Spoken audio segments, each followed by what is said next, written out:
This is Need to Know. News, context, and analysis about anomalous phenomena.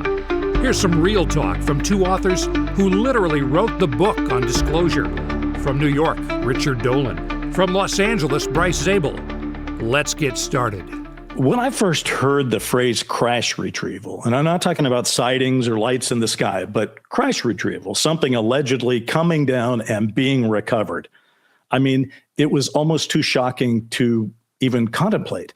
When I was a kid and I was aware of UFOs, they were first flying saucers. They were things flying around in the sky, then UFO, unidentified flying objects. You thought that they were out there to be seen, to be maybe experienced, but you didn't think they were anything but a mystery. Well, now it's a different world. I mean, this was so fringe until really just a relatively few years ago. And now we have people in Congress talking about crash retrievals, and we even have senators introducing legislation about it. So it raises all kinds of questions. If the claim is this enormous, what kind of evidence should we expect to see to prove it? Will we ever be able to prove it? Why aren't we seeing this evidence right now? So in this episode, that's exactly what we're going to look into. We're going to talk about crash retrievals. We're going to take them seriously, and then we'll talk about some other things later on. But let's bring in my co-host, Rich Dolan. Rich, good to see you again, my friend. Hi, Bryce. I'm glad to be here with you again, and I'm really looking forward to this particular program we're going to do. Well, you've been kind of, I wouldn't say obsessed, maybe that's too strong a word, but you've been doing a deep dive, which is actually a good phrase for a guy that writes books about unidentified submerged objects. But you've been doing a deep dive on crash retrievals. So I'm going to turn it over to you. What are you finding out right now that most impresses you? All right. Well, I've been interested in UAP crash retrievals for a long, long time, and have for years and years, I've been deeply interested in the research of the late Leonard Stringfield. I talk about Stringfield a lot. He was one of the true OGs of the field back in the 70s and 80s and early 90s, pulled in numerous accounts of UFO crash retrievals and all related to it.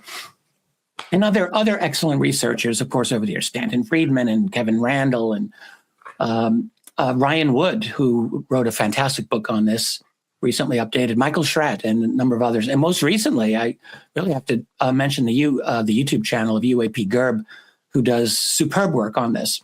So there's a lot of good work out there, and it's something I have had many, many years of interest in. And, in our last program, you and I talked a little bit about wanting to explore that. And I thought I would really like to go back into it. This is one of these subjects where you think you know a lot, but there's always new perspectives and new information coming at you. So I'm glad I did it. I'm in the home stretch of finishing a volume on USOs, as you just alluded to, but I did take some time out in the last month to revisit and do it kind of a dive into UFO crash retrievals or UAP crash retrievals. Before you go deeper into that, I think there's people that listen to this show who sort of expect the broad strokes first. People I talk to when I start talking about crash retrievals who aren't seriously into this topic will say things to me like, what? What do you mean? These things are crashing? And then they would say, and they always say it, so let's get it out of the way right now. They always say, how can something with enough technology to cross the universe come here to Earth and crash? So let's take that one on first. Yeah, well, I think that's an assumption that many people have, but I think it's really based on faulty premises. So, when people think, oh, well, it can travel through space. So I have a feeling people are thinking it's like flying through space, and I don't think anyone is conceiving that an actual spacecraft can do such a thing. With any technology that we have, we will not ever have the ability to go to another star based on the tech that we currently have. It's just not possible. There's got to be a different way to do it. And very likely, I'm going to guess, it has to do with what some people call space-time metric engineering. So the ability to engineer space-time itself, shrink it, expand it, and do all these things with it.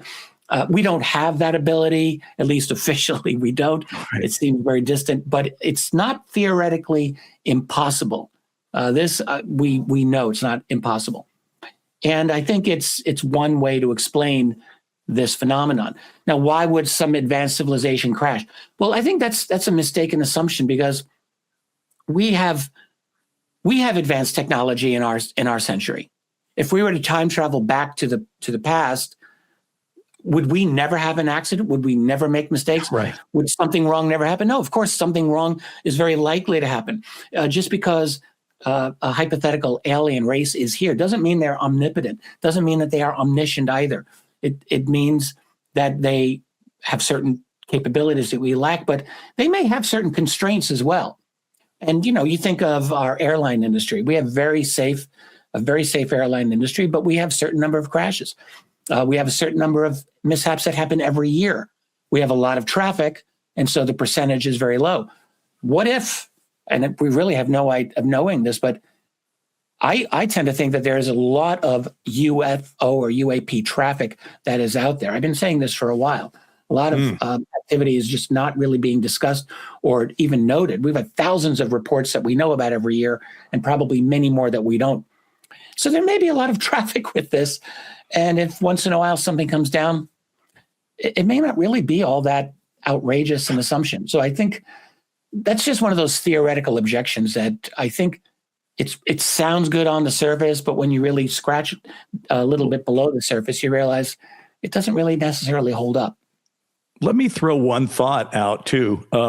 First of all, we don't know they're coming from space, wherever they're coming from. I suppose that should be said. They could be coming from a lot of other places. But let's say they were coming from space. And let's say that they came in a large craft, the mothership analogy here, right?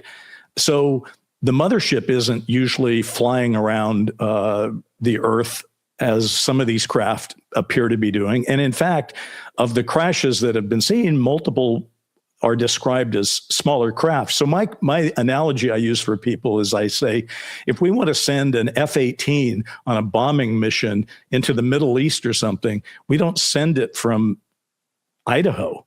We put these craft on a large aircraft carrier. We send the aircraft carrier to the Middle East, and then we fly the F-18 off it.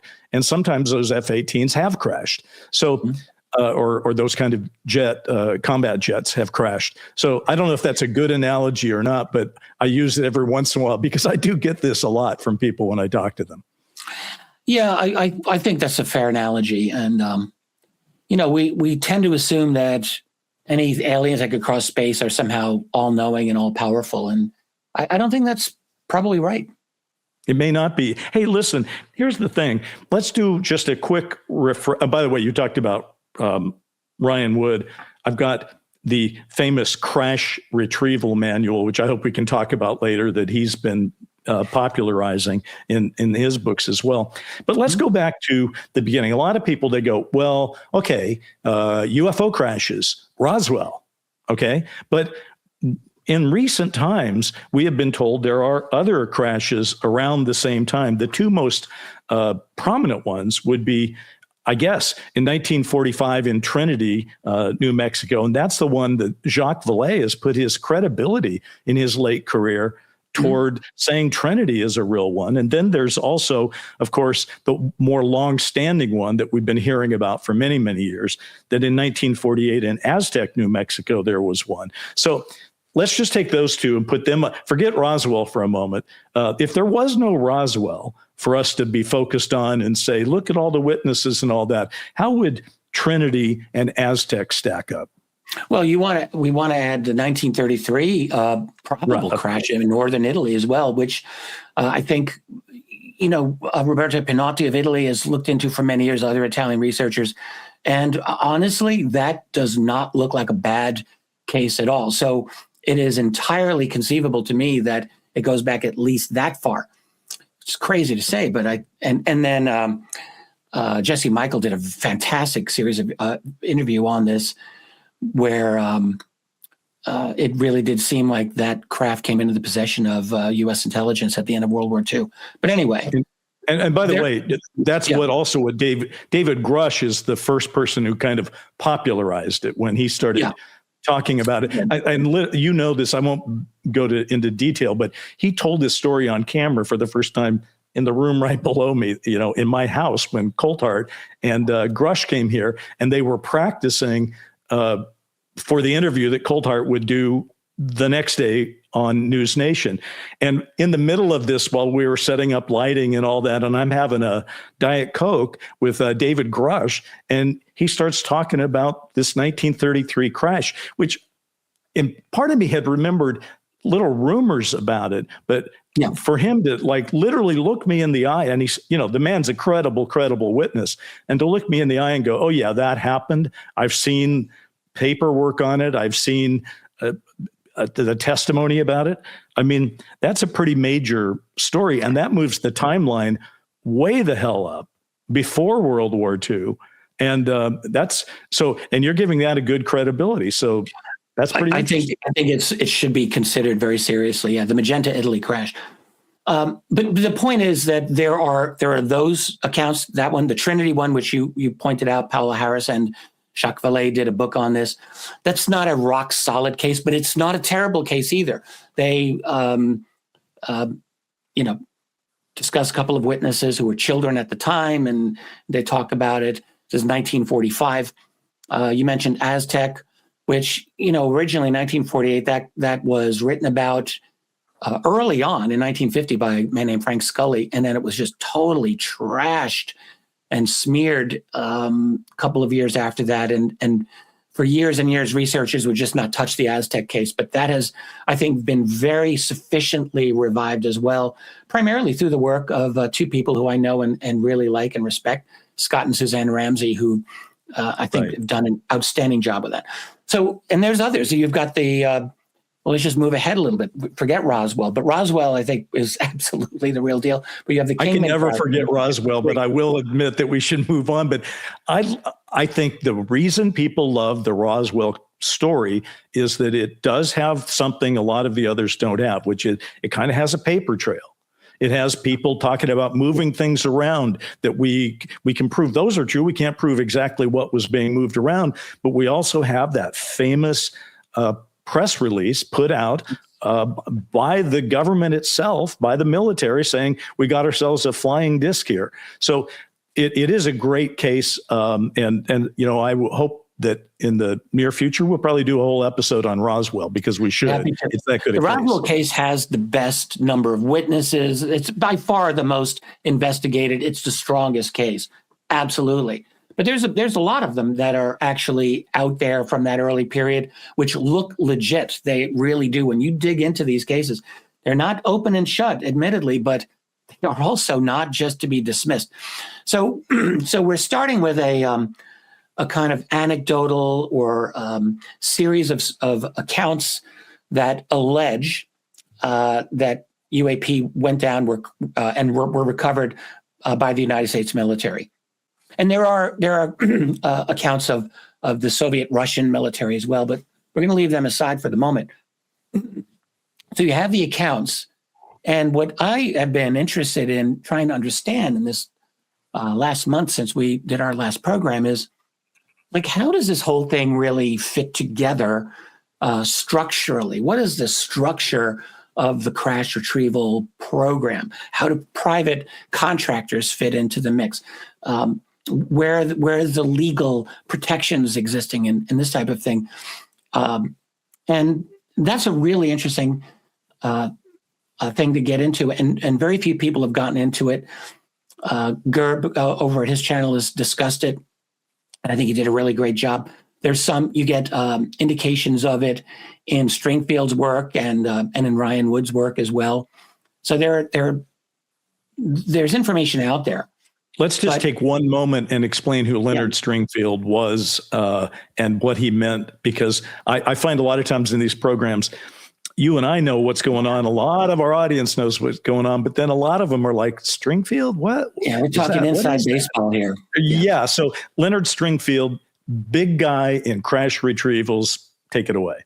I would say Stringfield's easily one of the top 10 UFO researchers ever. I would put him in the top 10.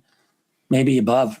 He almost single-handedly, honestly, even more than Stanton Friedman, it was Stringfield who revived the whole idea of crash retrievals. People have to understand, back in 1947, the Roswell event happened. It made the newspapers and then was retracted immediately. And for the next 30 years, serious researchers of the subject would almost never even touch the idea of the fact that these objects may have come down and we acquired them. That was just not discussed. It took the late 1970s for Stringfield to start re-exploring this.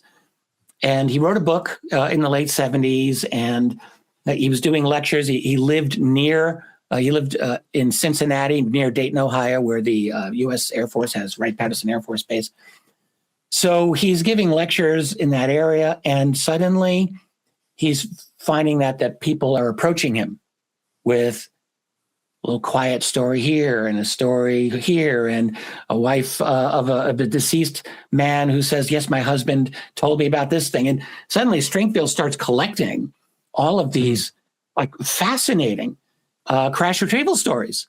And in the late 70s, that was really heavy duty, strong medicine. A lot of researchers were critical of him. He took a lot of heat. They said, well, these are all anonymous people. And Stringfield's answer was, well, yeah, what can I do? These people are coming to me under extreme conditions of secrecy. I have to respect that. Although some of the individuals' names have come out over time, so they're not all totally anonymous. But Stringfield really opened this up. And for the next 15 years, really until his death in 1994, he was at the forefront, and he issued a series of what he would call status reports. And he did 7 of them, published them from MUFON at the time. And they're not really organized in the way that you would like. It doesn't tell the story chronologically. So his status report is, well, I talked with someone last week who told me about this event in 1964, and another one. So he's bouncing all over the place. So you have to sift through. But the fact is, there is absolute gold in his notes, and it's available. Anyone can buy it. It's a little pricey on Amazon, but you can get it. It's worth reading. It probably would be great if someone of your historical merit would look into Leonard Stringfield and take those 7 status reports and try to make sense of them in terms of a narrative, because there is so much to it. And that's the thing that I think, as I started the show, I was saying, it just, crash retrievals or crashes of any kind were so fringe for so long, for 30 years. And they were fringe in the 70s when Stringfield started doing this. His 1978 one was called Retrievals of the Third Kind. In 1980, the UFO Crash Retrieval Syndrome. And then, they were all these status reports. But it's the interesting thing about them is there's new material in all of them. Now, the people on the inside were reading them, and there were a certain number of people who were very intrigued by them. And then a lot of other people said, well, he's got to be just one of these nuts. He's just a nut. But if you read these things, you go, that's not a nut talking. Leonard Stringfield was no bonkers, crazy guy. He was a serious individual who devoted the greater part of his adult life to trying to get this on the record. Guy was a World War II vet who had very, very positive relationships with all kinds of ex-military people, partly because of that. They respected him. And all you have to do is read Stringfield even a little bit, and you can see the character of this man. He was very meticulous, very careful, very careful. And I think another thing that comes through is he was, a good judge of character overall. And he never really reached too far. You never get the sense that he's making claims that he didn't feel he could support. He would go the opposite end and really not make strong claims. But there's a cumulative effect of the many scores and scores of witnesses that he spoke to. So he's really important. Yeah.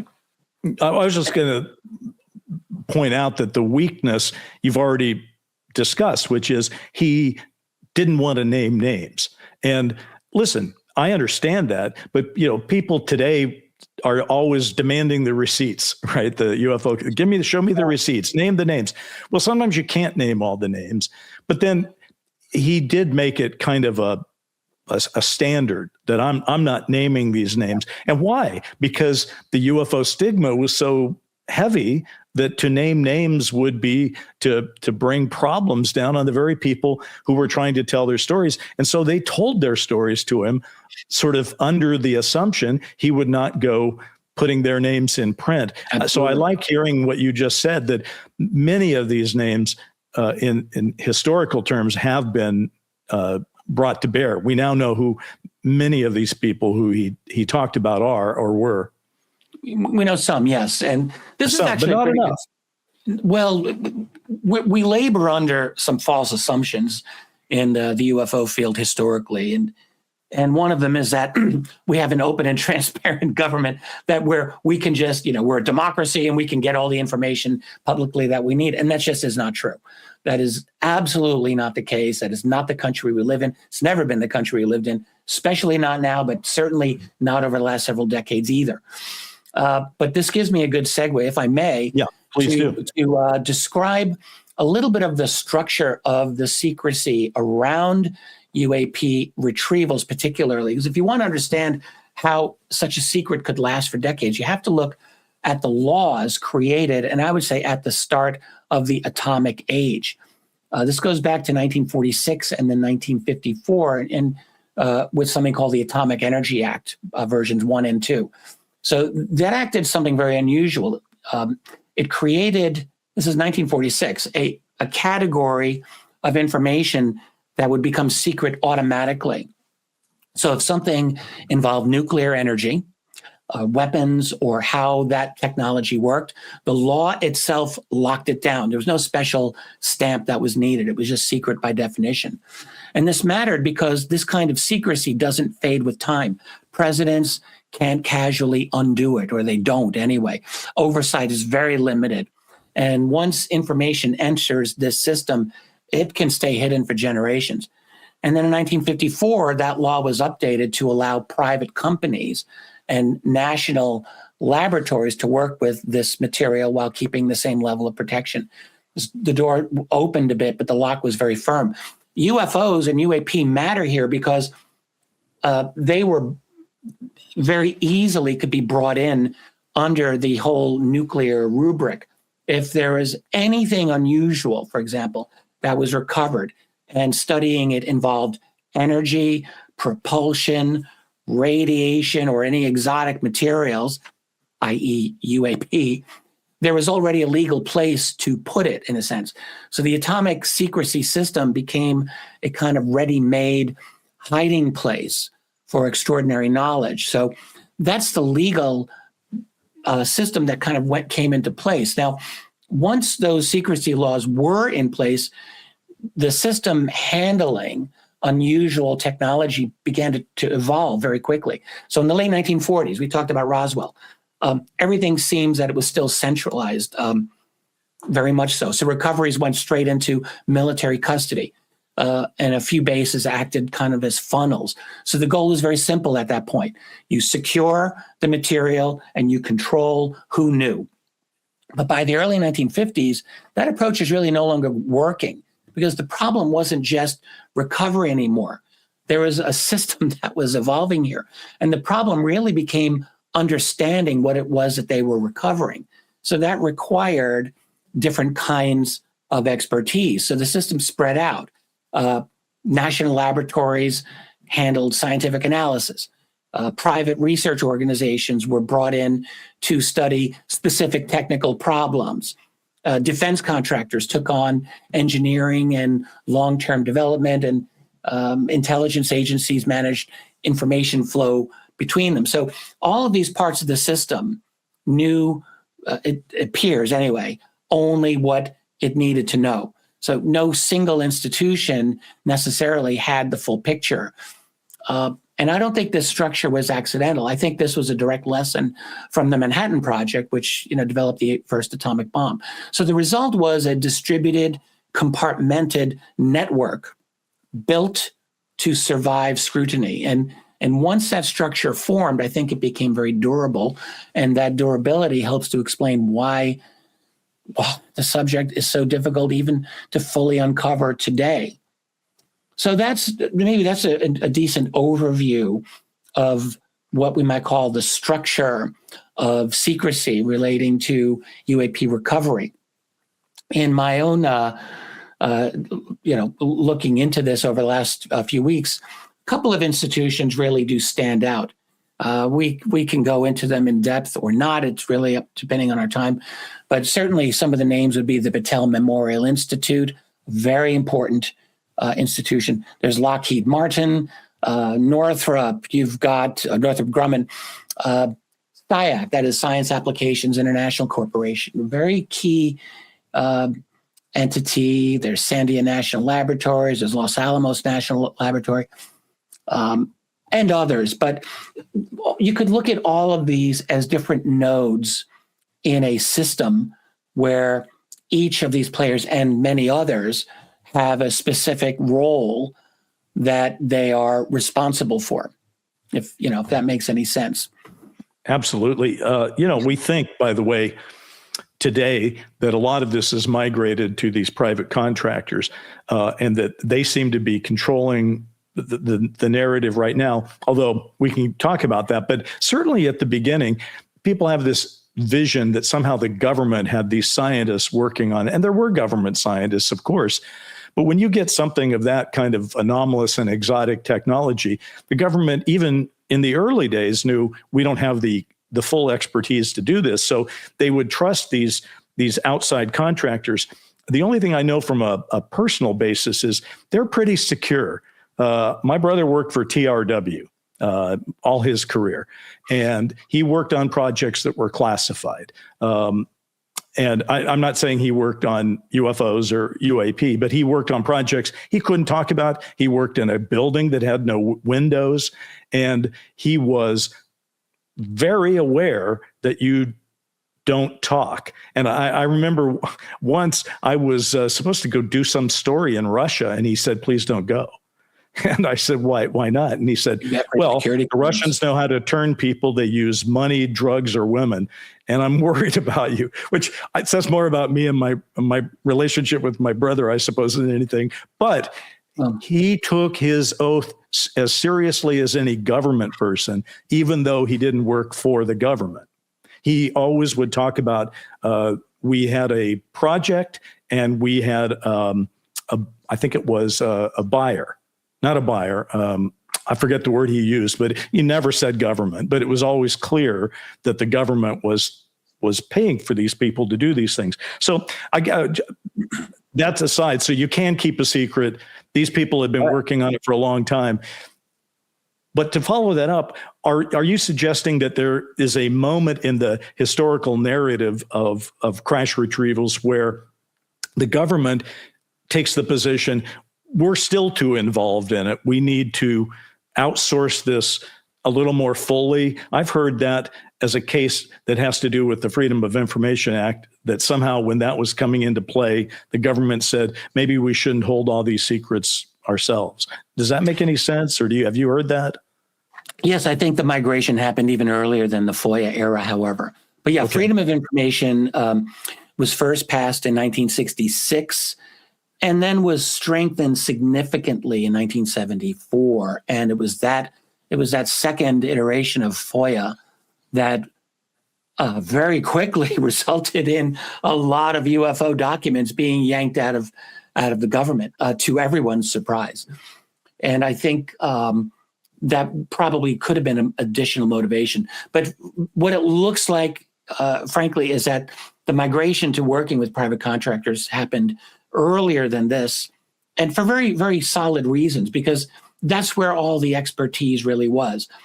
By the way, you mentioned TRW with your brother, and they do have significant UAP connections. Anyone who reads the Davis notes with his conversation with Thomas Wilson, at the very end of that long document, people may not realize, but there are TRW connections, and there's a woman mentioned at the very end on the last page. She worked at TRW, and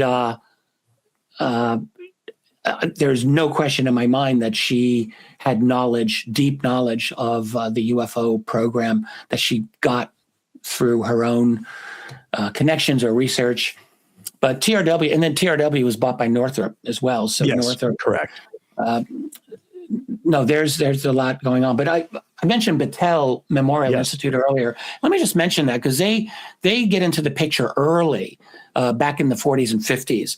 It's like when people think about UAPs, like they'll usually picture, pilots or secret aircraft. But what they rarely picture is a quiet scientific organization doing long-term analysis behind closed doors, just the way you describe your brother's work. But that's where Battelle Memorial Institute comes in.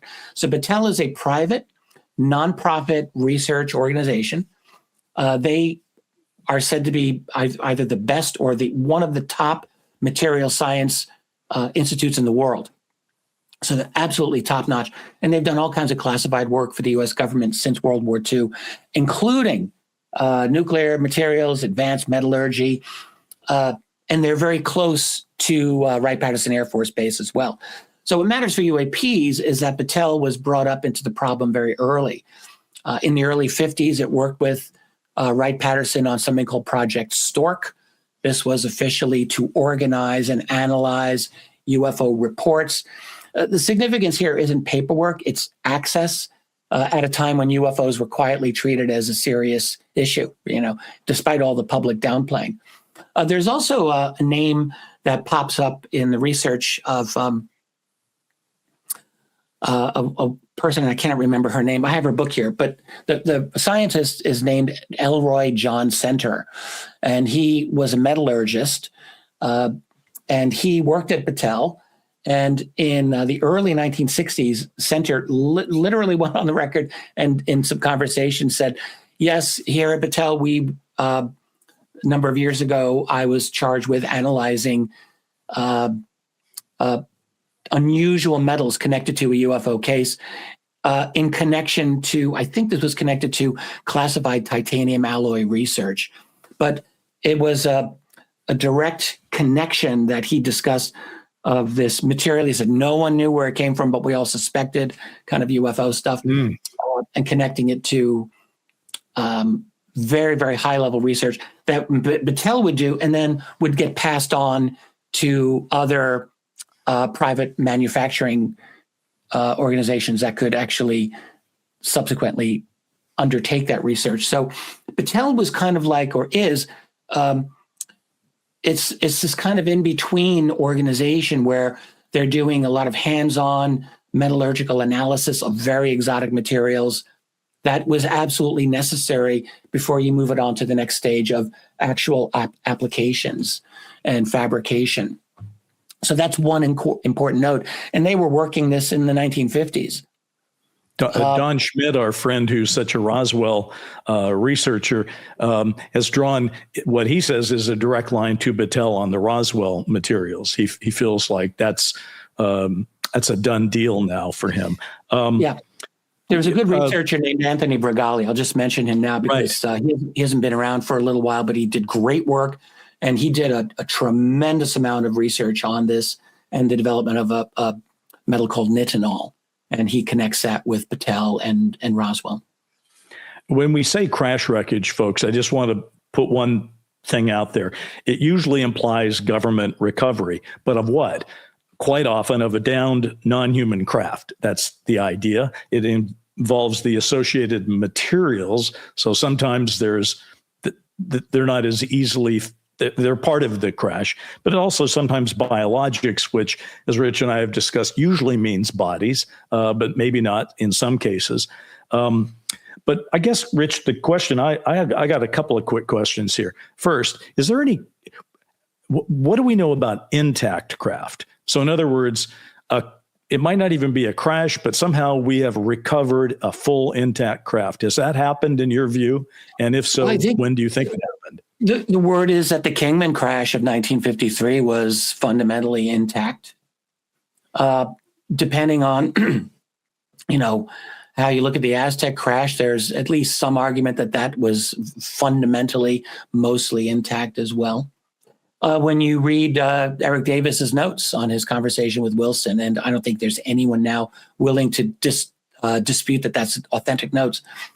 Those notes, Wilson told him that the people he spoke to, that they had an intact craft.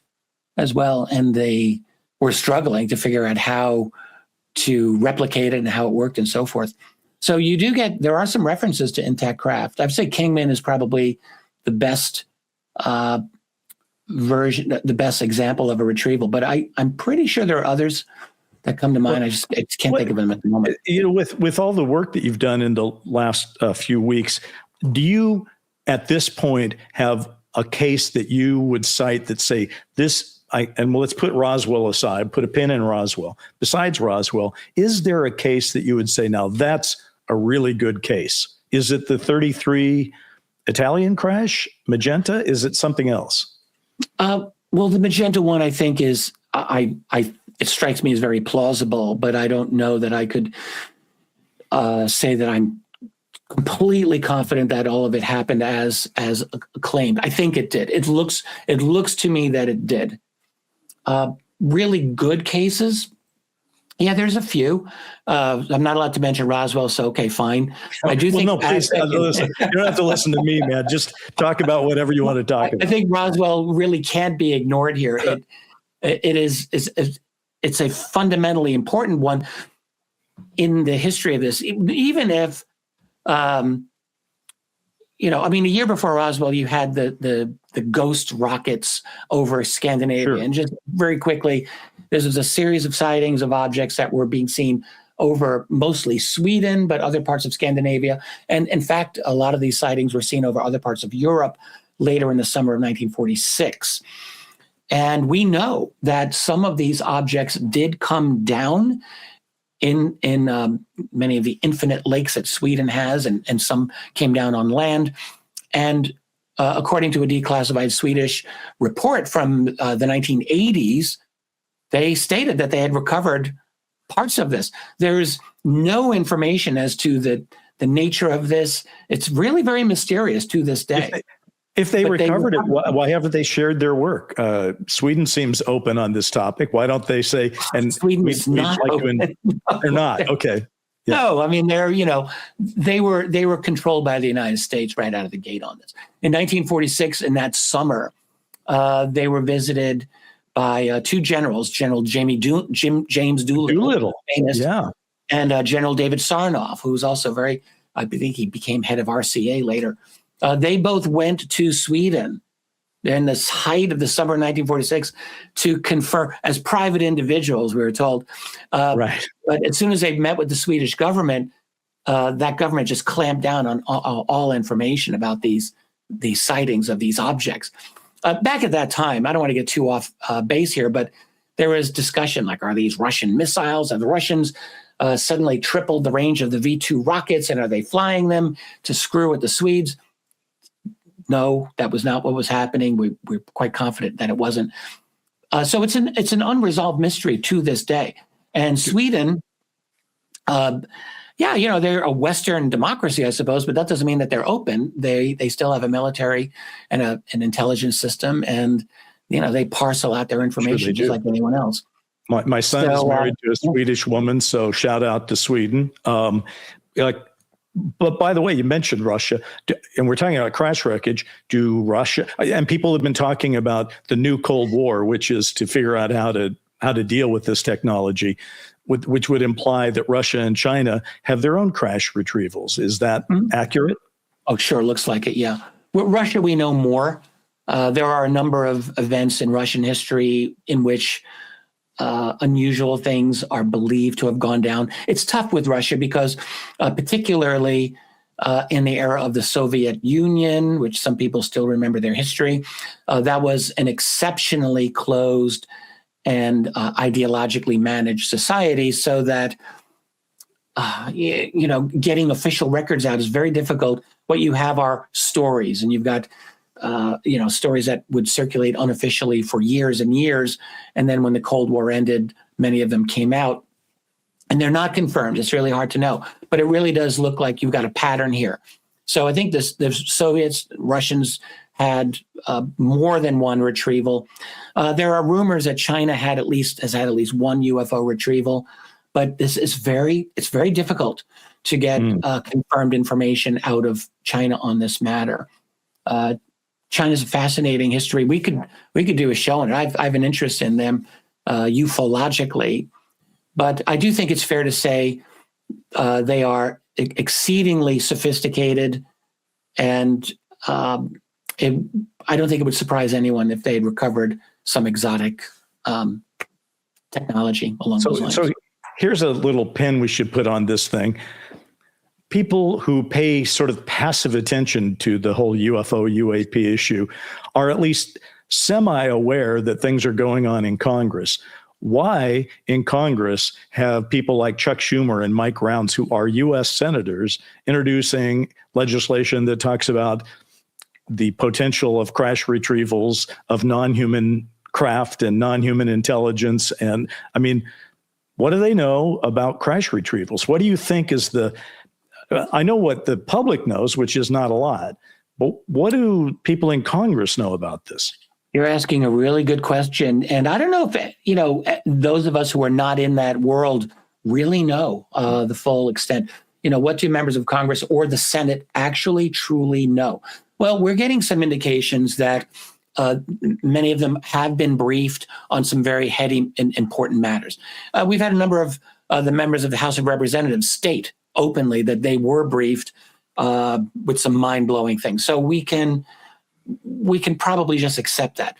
Schumer and Rounds, the real question that I would like to have the answer to, and I don't, is what's their actual motivation, which seems like you were maybe going there too, in when they introduced the UAP Transparency Act, for example, which has been shot down now 3 times in a row. Why? Why would Chuck Schumer do that? Are they just trying to score political points, and they know that nothing will come out of it? It's just, no longer the kiss of death to discuss this subject. Okay. Is there something else going on behind the scenes in terms of a power struggle? I've heard some people claim that one thing that's happening, I could believe it's more of the Congress than of the Senate, but maybe both, which is that some of them are actually really angry that they've been locked out of this whole genre, and they're now discovering, wait, what, this is real? How is it that I've not been briefed on this? And they're angry. So there's a sense that some of them are trying to recapture some initiative for their branch of government. Maybe there's some truth to that. I suspect there's always other shenanigans behind the scenes going on here, where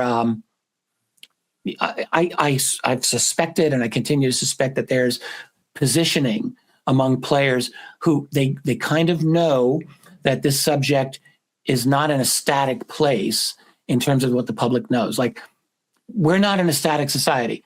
More information keeps coming out.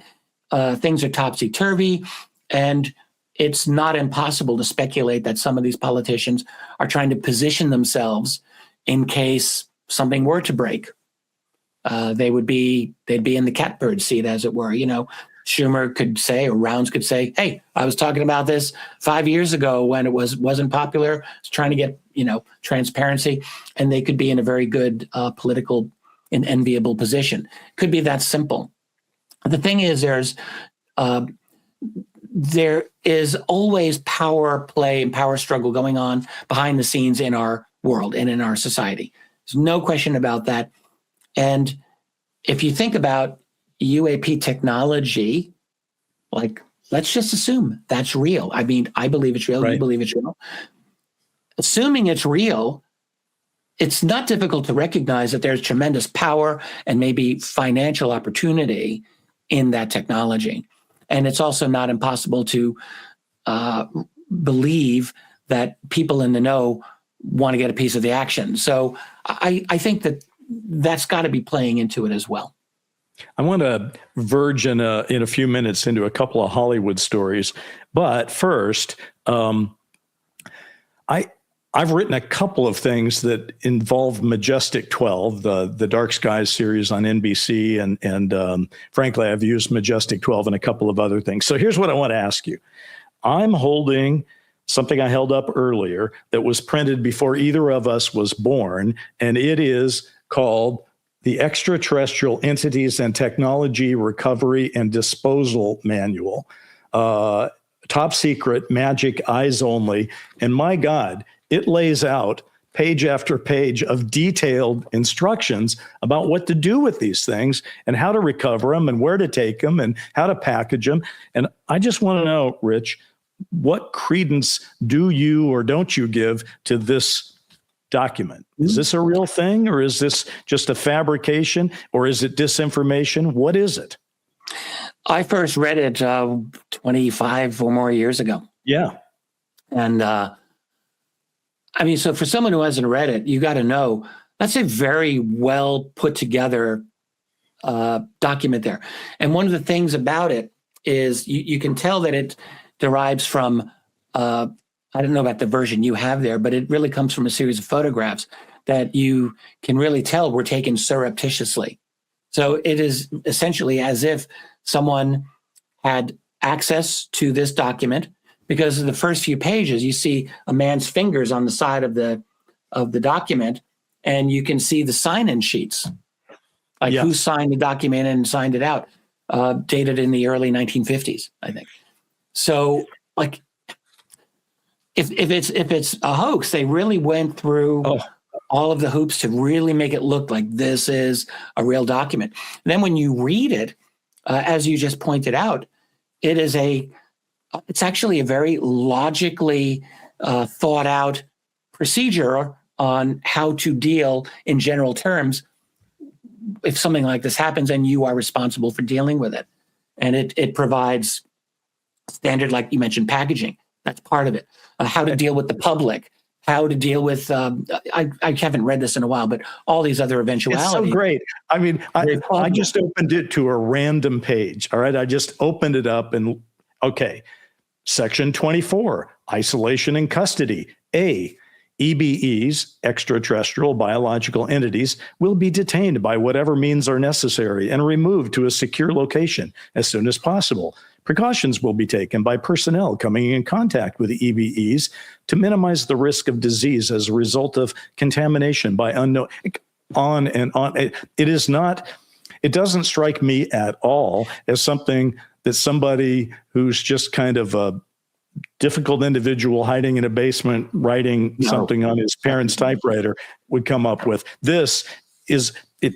If it's not real, then it's real disinformation. It's one or the other, because it's kind of, I think that's the takeaway I had reading it, Rich, is like, this is very well, or listen, when I was doing Dark Skies, I had to make up some documents to be used in the show.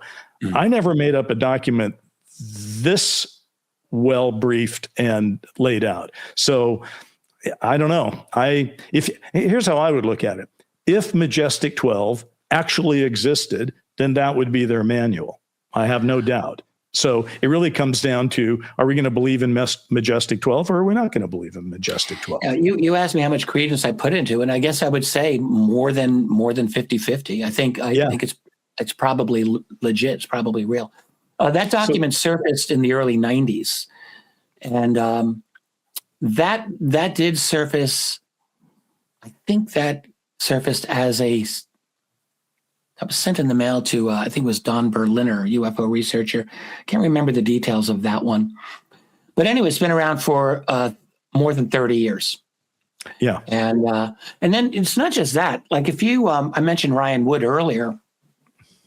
And some people are aware, Ryan Wood has the website, which for many years he worked with his late father, Dr. Bob Wood, called Majestic Documents. I think it's just majesticdocuments.com.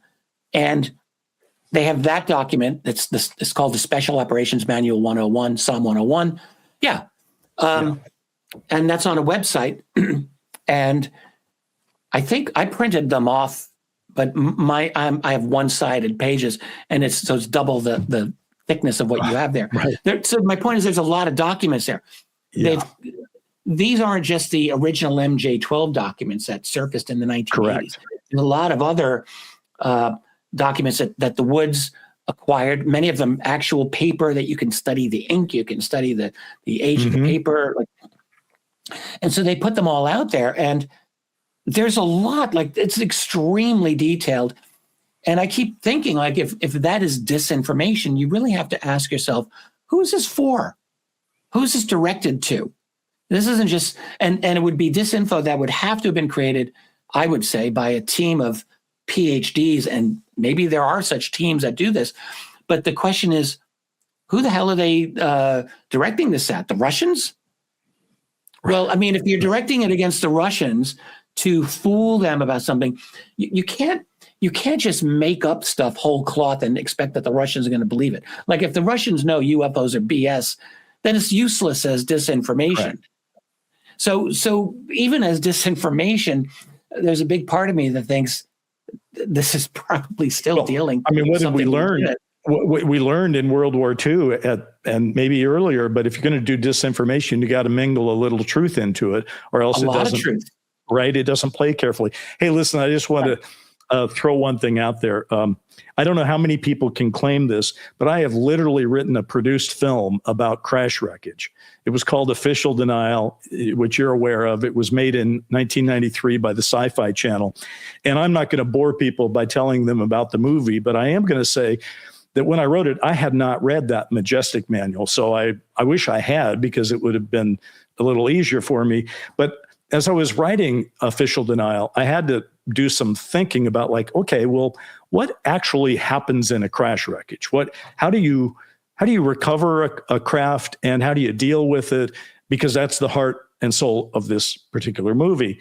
And I made a couple of assumptions. I'm just going to lay them out, and you tell me if it sounds right or which ones are stupid and which ones sound like they're the real deal. But my assumption was you can't really recover crash wreckage on an ad hoc basis. You have to have a team standing by of some kind from somebody who has access to a lot of abilities.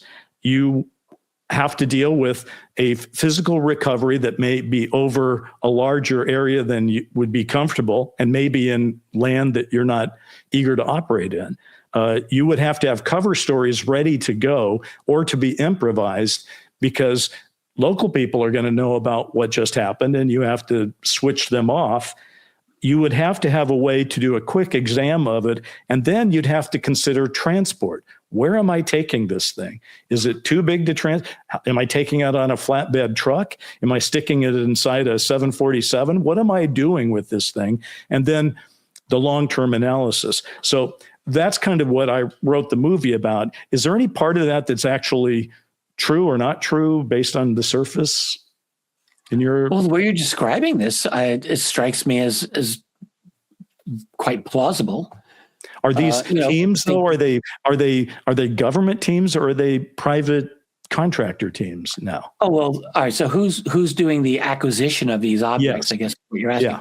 Well, we've got a couple of different stories that have now come out. I mean, generally speaking, when you go through crash retrieval accounts, whether they're filtered to someone like Stringfield or anyone else, usually you're hearing it's militaries like U.S. Army or some kind of U.S. military branch seems to be on the scene and they take charge. However, we have claims, which I tend to believe, that certain private organizations also have their retrieval teams, including Lockheed Martin. We heard about at least claims of a potential firefight that took place, I think, in 2004 that involved some Lockheed Martin people. If I'm not mistaken, I think Ross Coulthard discussed this as well, but it's out there and it could probably be true. So I think we're dealing with, a lot of these private entities now have incredible resources. They've got the money, they got the ability to provide any kind of security they need. So wouldn't be surprising to me if they have their own private armies or their private recovery teams, their own private Project Moondust people. There was a program called Moondust, which was said to be a UFO retrieval program, and could exist in the private sector as well. I think we are going to have another full episode on this in our future, because we've scratched the surface on a bunch of things. But now I'm going to ask you a whimsical question. Who's the most famous crash victim wreckage that you can think of? Victim of crash wreckage.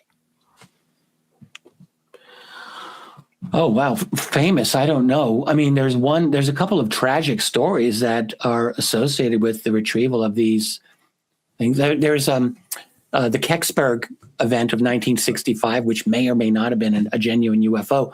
But there was a local radio guy there named Frank Murphy, who was like on the scene looking into this. And he ran into a heap of trouble and he was dead within a few years. I mean, this destroyed his career, destroyed his marriage. He ended up moving to California, where a couple of years later he died in a car accident, hit and run. But what was clear is that when he was still in Western Pennsylvania, his records, like his office, was raided by unknown people. He was threatened. I mean, they just wrecked him, and he's really unknown. No one remembers Frank Murphy unless you talk to someone like Stan Gordon, who's an expert on this. Sure. But anyway, that's a tragic story. This is why I like working with you. I can throw out a question like that, and you've got this guy and his story, and it's convincing and good stuff. I did say the word whimsical instead of sad or tragic. So my whimsical answer is the most famous person who we know because of anomalous crash wreckage is Superman, Kal-El. And the reason I know this is back in the day, I was the supervising producer of Lois and Clark. And I was, I was there the first season when we were telling the origin of Superman. And it came upon me to write an episode called Strange Visitor from Another Planet. And it was about how Clark really confronted his roots, that he's an alien. Right. And so I started thinking about this, and in reality, that's exactly what the Superman story is. It goes back to 1938, but there is a crashed rocket, they called it back then, but there's a crashed UAP in the middle of Kansas, and the Kents come across it, and they pull the child, out of it and raise him as Clark Kent, who becomes Superman. So I ended up writing that episode, but what I tried to do with the episode is to make it feel a little more authentic, which is ridiculous because you don't have to make Superman authentic. But I thought, okay, if anybody in authority actually thought that there was a crash in Kansas where a extraterrestrial infant was taken into human society, it would be our Majestic 12 group of the time, right?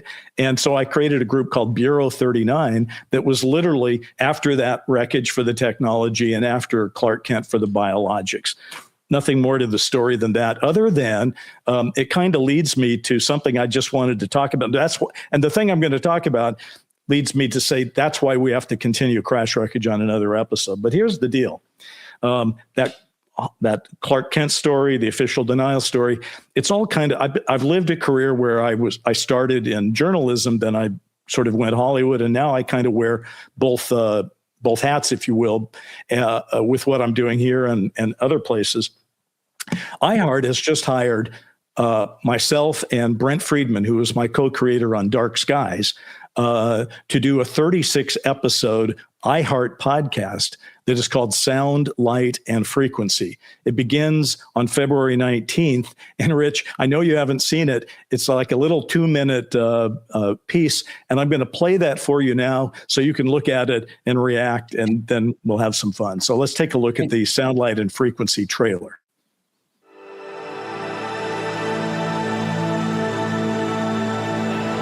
Have you ever wondered if there's a secret connection between Hollywood and UFOs? Man, I sure have, especially since 1996, when you and I created that NBC television series about an alien invasion. It was called Dark Skies. We're having a premiere party in my backyard with 200 people, and the idea was we would watch the show together as it aired live. All right, so a guy shows up who we haven't ever seen before, kind of a real-life man in black, and he tells us that he's been sent by the Office of Naval Intelligence. So, all right, that got my attention. And then he says he wants to make a deal with us about putting things into our TV series. Now, specifically, that deal was to be part of the government's slow drip disclosure program around UFOs. I know what you're thinking, but this really happened. This is a true story. I'm Brent Friedman. And I'm Bryce Zabel. The name of the podcast is Sound, Light, and Frequency, something that may not just trip off your tongue that easily, but we will explain exactly what it means in our first episode. And from that point on, we'll be talking about Hollywood, UFOs, and the government. These are things I've come to know a little bit about. I came to LA as a CNN correspondent, got me into the hard news angle of it all, and then I went Hollywood, and that's when I met you, Brent. That's true. But my story goes back to when I was 18. A family friend who was in the Reagan administration disclosed to me that aliens are real, that he had seen them and they are here.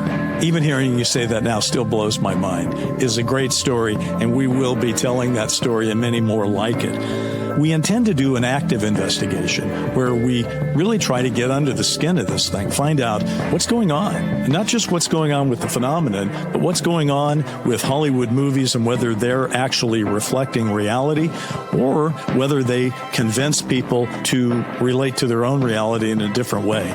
It can be a little confusing, but it's sure been fun. The question we want to ask is, have other people in Hollywood been offered the same type of deal that we were? And I think what you're going to find is there's a lot to investigate.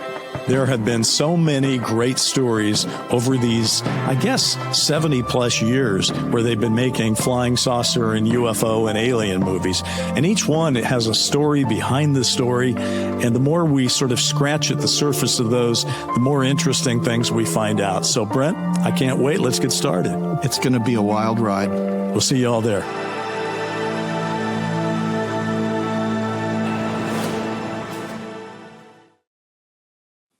Well, I loved it. I'd not seen it.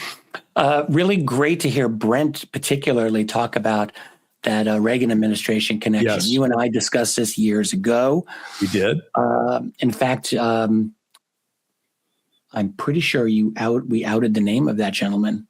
Sure. It's John Harrington.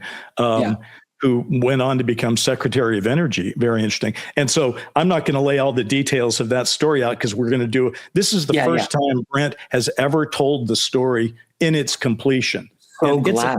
It's a harrowing story, and we have found a couple of reasons to believe that it's completely true, that we can show that it's true. So there's that. And, the opening story you and I also shared when we were writing our book After Disclosure, which is this guy who called himself JC coming and crashing my party and trying to offer us a deal to put stuff in our show. So Brent and I have always thought, well, if whatever happened with that deal, let's say we turned it down, then you would think that nobody would say, well, if Zabel and Friedman won't do it, that's it. We're done. We're never going to offer it to anybody else. Oh, right. You would think open program. I would think so. So, which leads me to, I want to show you one other thing. It's only 31 seconds, so you don't have to have a lot of patience for this one. It's what we call sort of undercover marketing or whatever.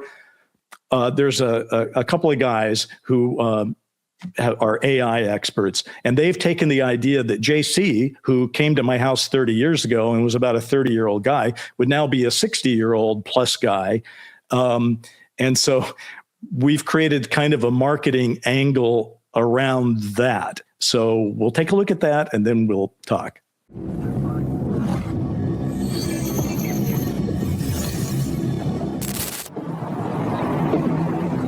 We have a problem. Dark Skies is back on radar.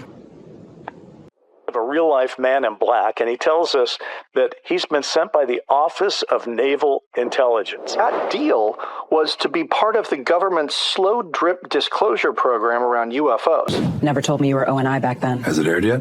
Not till February 19th. It's called Sound, Light, and Frequency. Of course it is. It's from iHeart, so it'll be everywhere. But we have resources. Use them.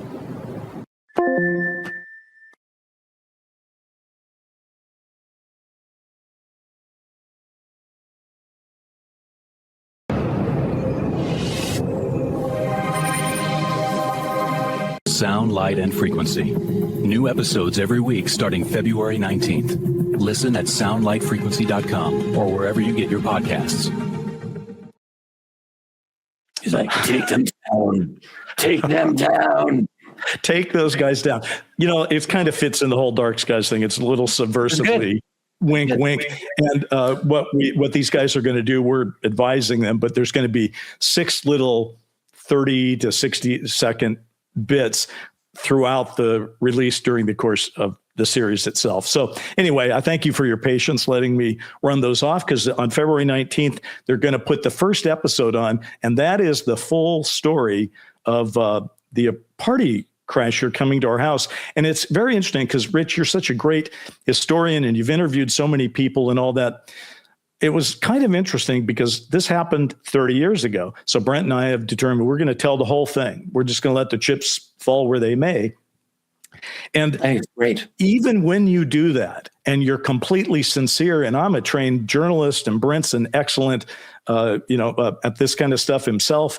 So we end up telling the story, and certain little details we got wrong between us. And, like I thought the guy was wearing khaki pants and Brent thought he had pressed jeans. Okay, it's not a big deal, but it goes to show that memory is fallible, right? Yeah. When people report things, sometimes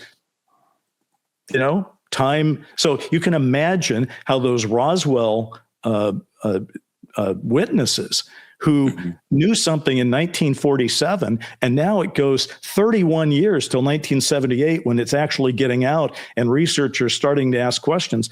Those people had something happen to them in a snap and it was over.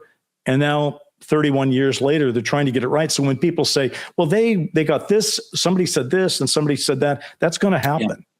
Yeah. Right? Yeah. And that's going to happen. Right. So anyway, February 19th, thank you, Rich. If people want to know a bit more, it's soundlightfrequency.com.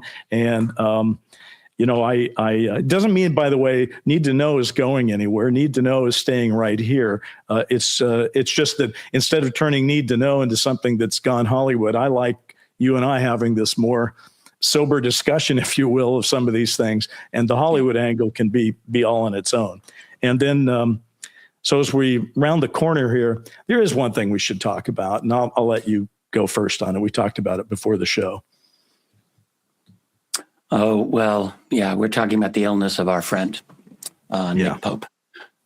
So I think probably a lot of people have in our community have heard this by now. If they haven't, it's Nick made a statement about it, which he posted on X, I believe. Yeah. Yeah. And he has, this just caught all of us off guard. He's not well, and it's a bad situation, and I'm just going to leave it there. We've both known Nick for many years. Right. I have always felt very close to him in certain ways because we were both like young guys 25 years ago, in the on the scene, as it were, and especially back at that time, people would joke and they would get us confused because we kind of looked like each other at that time, and he and I shared many laughs about that. We both had nice dark hair back then and big glasses and all of that stuff. But the real thing about Nick is that I just always loved him as a person. He was like, you really never had anything bad to say about him as a human being. And in his statement, I got almost emotional when I read him say, he said, well, I just hope that I was able to move the needle. And I thought, yeah, you did. Like he did. Yes. He had a lot to do with moving the needle on this subject. He wrote several very, very good books on the subject. And beyond that, of course, he was a fixture on Ancient Aliens and with that whole franchise. In fact, he was very deeply involved with them. So he really did have a lot to do with bringing this subject out for many, many people who were not familiar with it at all. And I'm beside myself with grief over hearing about this. And I all I can say is that I just wish him and his family, his wife and his loved ones, the best of everything moving forward. And I just want Nick to be happy for his time that he has with his family and his loved ones. And I just wish him the very best. I'm going to echo every word you just said. And I'm only going to say as well, first of all, Nick hasn't gone anywhere. Nick is still here with us. Still here. Right. And if the question is, has Nick Pope moved the needle? I would say yes, because his presence on Ancient Aliens, for example, he is the grounded guy, right? He's not the host with the wild hair, as people describe it. Nick is a grounded guy who worked for the Ministry of Defense. He's done his homework. He knows everything about everything. Sometimes I bet you guys have agreed or disagreed, but he's always agreeable, right? He's a terrific guy. I love Nick Pope. I've met him at multiple conferences and hung out. We hung out in Roswell and had a time together. So listen, Nick Pope, important guy, has done so many important things and has made so many wonderful friends, and we all love and respect them, and we hope good things for him. Yes, we hope he stays well. And Rich, go ahead. Yeah, can I add one last thing about Nick that I think is worth mentioning here? Those of us, we know Nick as a person in the UAP community, but I think Nick, first and foremost, was an employee of the Ministry of Defense of the UK. Yes. And it's important to recognize that he worked there for more than 20 years, and he took his responsibilities there very, very seriously. And I can tell you, there were many, many times when I was alone with Nick, and it was always very clear he would never, ever reveal anything that he knew was properly and truly classified. He had an absolute wall there. It was a professional and very serious matter for him. And, there were times when Nick would say things in this field that you would want him to go further, but he couldn't, because he always had this background. Like he's a very dedicated public servant of the United Kingdom with classified clearances of his own, and those always had to be respected first and foremost. He played by the rules. There's other people in that methodology. Certainly Lou Elizondo has said, I can go this far, I can't go that far. And same with David Grush. I can tell you this, but if you want to go further, I got to get in a skiff with you, kind of thing. And Ross Coulthard, of course, always has famously protected his sources. So he may know things, but he knows he can only tell what he can tell. So that's how Nick behaved, and he did the right thing. So anyway, Rich, we send our best to Nick Pope and his family, and and there will be more on the crash wreckage story for sure. So I thank you for doing this research, and you're not done, my friend. We'll be going to the mat again on this one soon, because let's face it. Oh, I have much more that we didn't even get into. I know. That's why I'm saying we got to come back. No lack of information. If anybody ever comes up with a way to prove even one incident of crash wreckage or crash recovery and retrieval or an intact craft or it's game over. So I think that's why people are so fascinated by it. It's not somebody told me this or somebody told me that. It's like, you can look at crash wreckage. If we can only get somebody to show it to us, that should solve some things. We're inching forward with that. James Fox just did the reboot of his fantastic treatment of Varginha, Brazil, which I would recommend to everybody. That's a very, very powerful presentation that he did there. So the information is coming out. We're still running up against a system that is extremely entrenched and is not willingly going to give up an inch. So this is we're in the middle of a very, very significant struggle here. That's why you're forces of secrecy and of openness. That's why you're doing such good work looking into this. And I'll look into it a little bit more myself. We'll meet again on Need to Know, and we'll thrash this out even further, and we'll throw some new details in there. Anyway, great to see you again. And for those of you watching, we really do appreciate, and for those of you listening, we appreciate you just as much, if not more. So thank you all. Right. Thank you. See you later. Need to Know is produced by Bryce, Zabel, and Tyler Stevens, and is brought to you by Stellar Productions. You can learn more at needtoknow.today. We appreciate you and hope you'll spread the word. See you next time, because these days you really do need to know.